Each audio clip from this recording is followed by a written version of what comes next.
Natural resources are special because, as noted by Paul, my friend, they generate economic rents. And two, they are also finite. Explaining the issue of rent, my colleague noted that it costs around $10 to cover all the costs of getting a barrel of oil out of the ground, at which point it is currently worth around $50. The surplus $40 then becomes the rent, which in principle belongs to the country, but is initially under the control of the company that extracted the oil. Usually, the transfer from company to country is achieved through taxation. However, a few resource-rich OECD countries, notably the United States and Australia, have largely left their rents in the company's hands. Unfortunately, such a strategy is inappropriate for Ghana and Africa for that matter. This is because in the US and Australia, the rents accruing to the companies are distributed to shareholders who are predominantly citizens or are captured by skilled workers who are also citizens. In the case of Africa and Ghana for that matter, both the shareholders and the skilled workers are overwhelmingly foreign. Consequently, if we were to adequately benefit from our resource extraction, then the rents have to be appropriately taxed. This then provides us the opportunity to invest in Ghana's future. In addition, we must appreciate the fact that investment is also imperative. High investment is imperative, simply because extraction obviously depletes natural assets. Thus, reasonable economic management must seize this opportunity to convert unproductive natural assets into productive invested assets, such as infrastructure. This is an opportunity we have so far failed to seize to build a future. It is an open secret that from the onset of the oil flow revenues in Ghana in 2011, the share of public investment in GDP dropped significantly, while public sector wages, of course including myself, rose by around 50%. Within the African continent, evidence abounds indicating that well-managed natural resources can build the future, as it has done in Botswana. It is also a fact that contested ownership, as in Sierra Leone and Nigeria, can tear a society apart. A second major opportunity we have for managing the future is urbanization. Africa is the least urbanized, but one of the fastest urbanizing continents worldwide. Approximately 40% of Africa's population currently live in cities and towns. Indeed, the urban population has grown 14-fold from 32 million in 1950 to over 450 million in 2014, and it is expected that it will triple to over 1.3 billion by 2050.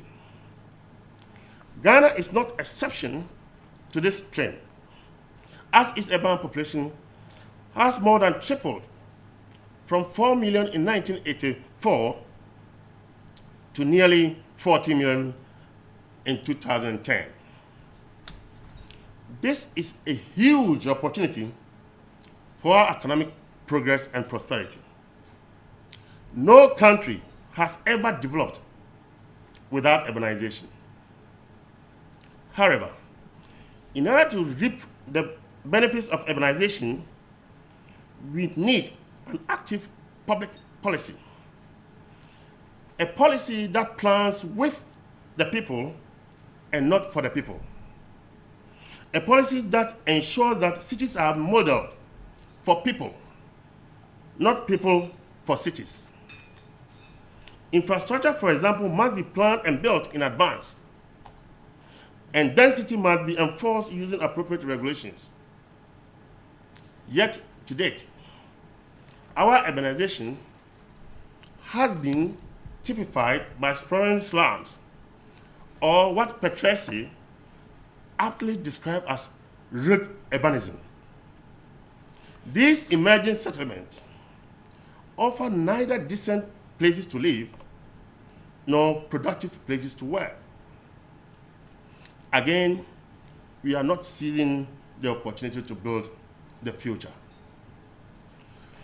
Regarding the second group of actions, I mentioned that only the government can perform the delivery of services.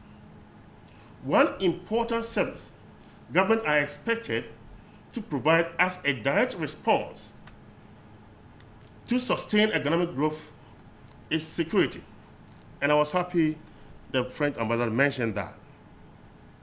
Indeed, security is perhaps the easiest public service to provide because the role of defending a country from threats is usually highly motivating for the young men on whom security services depend. However, when poorly recruited and motivated, I'm not talking about training, when poorly recruited and motivated, the results can be disastrous. And this appears to be the bane of most African security services. Arguably, most of them are still not working effectively. So it is no secret that when terrorists took over a Kenyan shopping mall, the soldiers who were detailed to fight the terrorists used the opportunity to loot the shop. Similarly, when 800 of Gaddafi's mercenaries invaded Mali, the National Army disintegrated. Yet, security was restored while the French troops arrived. In northern Nigeria, a large and well-funded national army has proved unable to defeat Boko Haram. Ghana, I reserve my comment. Evidently, I reserve my comment because I was once a security man. And my friends are there.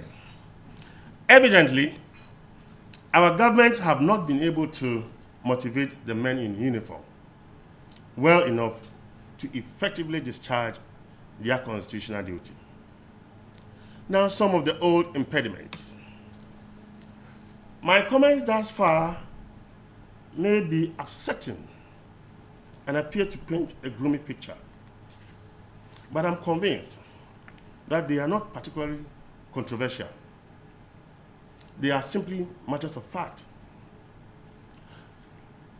Allow me to highlight two old impediments that can impede our quest for the world we want.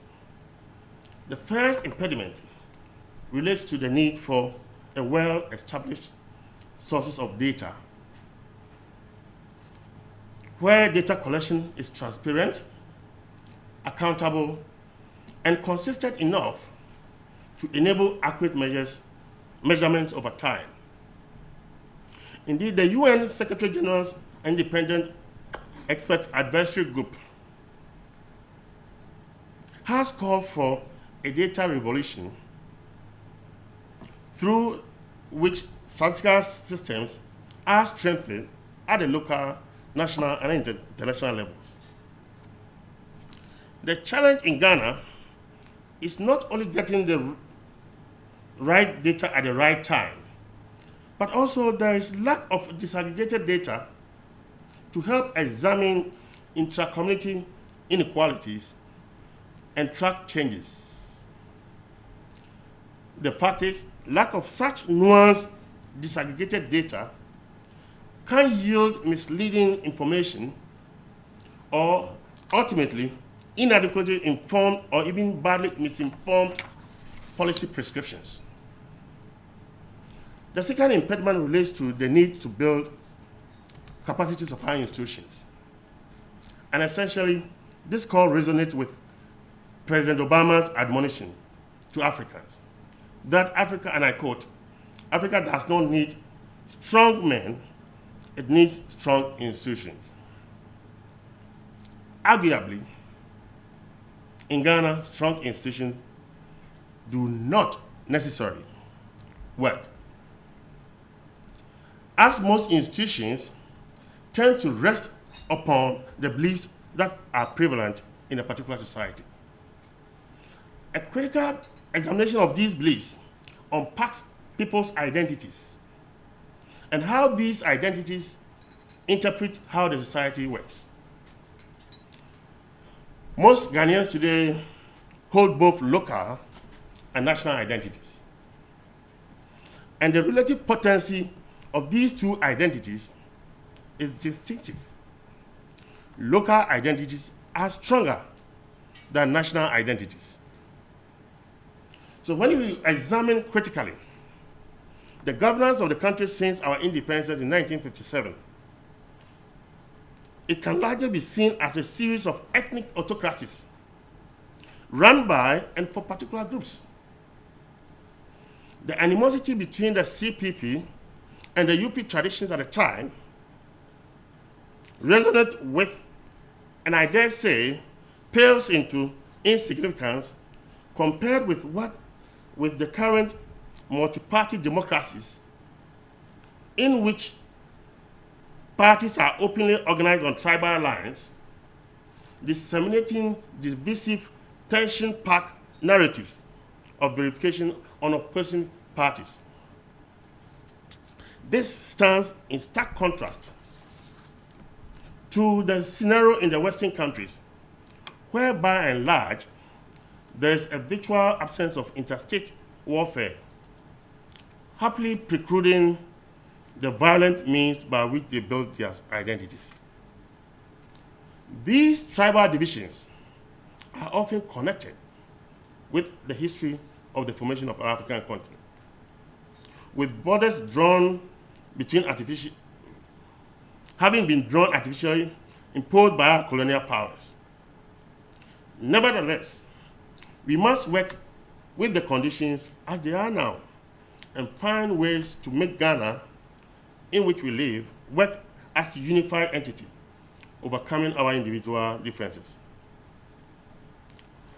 The future in an increasingly globalized world calls us to greater fellowship and an understanding of our mutual dependence and possibilities beyond tribal and ethnic divisions. Let me use these concluding remarks to also highlight one exogenous factor that inadvertently speed up these exogenous challenges. Our experience with the MDG revealed that the tendency of some development partners to promote their own model of political design as a template for all to follow does not always work. Typically, the core of their model, which is sometimes used as a condition for development aid, is democratic accountability of government to citizens through periodic multi-party elections. Regrettably, recent developments, including what wrong in 2009, described as "it is our time to eat" syndrome, have interfered with the efficacy of this model, particularly when our identities are ethnic-centered, with parties organized on ethnic lines and thereby impeding inclusive nationalism. The result has been high-stakes, winner-take-all, divisive ethnic contest disastrously exemplified by the Kenyan experience in 2008. Perhaps the mistake our development partners have been doing is to be too much outcome focused or over-concentrated on how power is acquired rather than how power is used. I humbly submit that to achieve the SDGs, how power is acquired and used are equally important and must be handled pragmatically.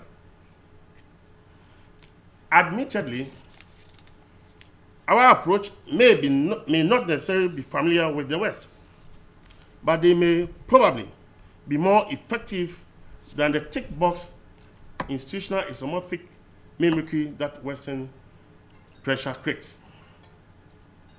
I'm not in any way suggesting that we are abandoning the Western agenda, no. But I think that we need to acknowledge the limitations inherent in some of the models as they travel from the developed to the developing countries.